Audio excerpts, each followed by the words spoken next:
Bien, eh bien nous allons pouvoir passer à 19h30 pile à la deuxième partie, s'agissant donc de la constituante. Maintenant qu'on a parlé des méthodes de contrôle citoyen sur les représentants, nous allons évoquer finalement cette espèce de boîte noire qui est rarement explicitée par les candidats ou par tout simplement le personnel politique qui se pique de 6e République et n'explicite jamais le moyen d'y parvenir ou disons, présume un certain nombre de procédures ou de processus plutôt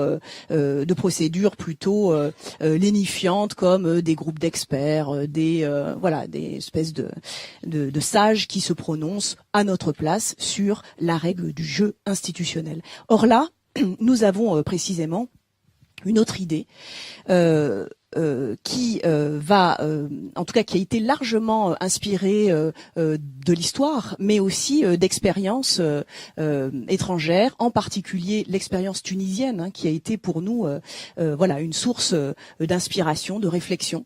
On parle ici de réunir une assemblée constituante.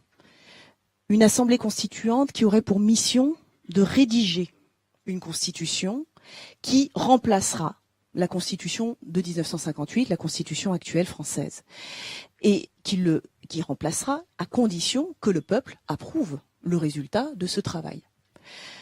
C'est une mission de réécrire la Constitution, c'est une mission absolument indispensable, parce qu'il faut en finir avec la Ve République. Je ne reviens pas sur ce principe quasiment que nous partageons, en tout cas dans le cadre de la France insoumise. C'est une mission historique. Et Mabrouk Mbarek le dit, et je soutiens cette idée-là, que toutes les expériences constituantes ont été des occasions de reconstituer finalement la souveraineté populaire, de reconstituer la capacité du peuple à se saisir de son destin. C'est pour ça qu'elle parle aussi des générations futures, de la capacité de projection dans le futur que donne une assemblée constituante.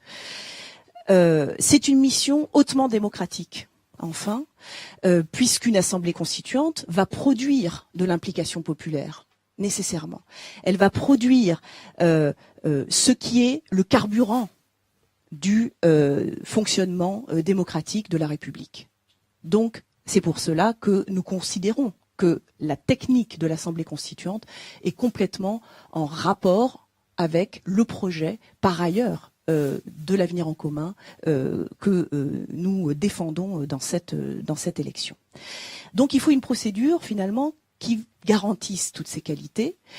C'est l'idée que le peuple s'exprime par référendum au début et à la fin, mais qu'il s'exprime également pendant le processus d'élaboration et d'écriture du texte constitutionnel.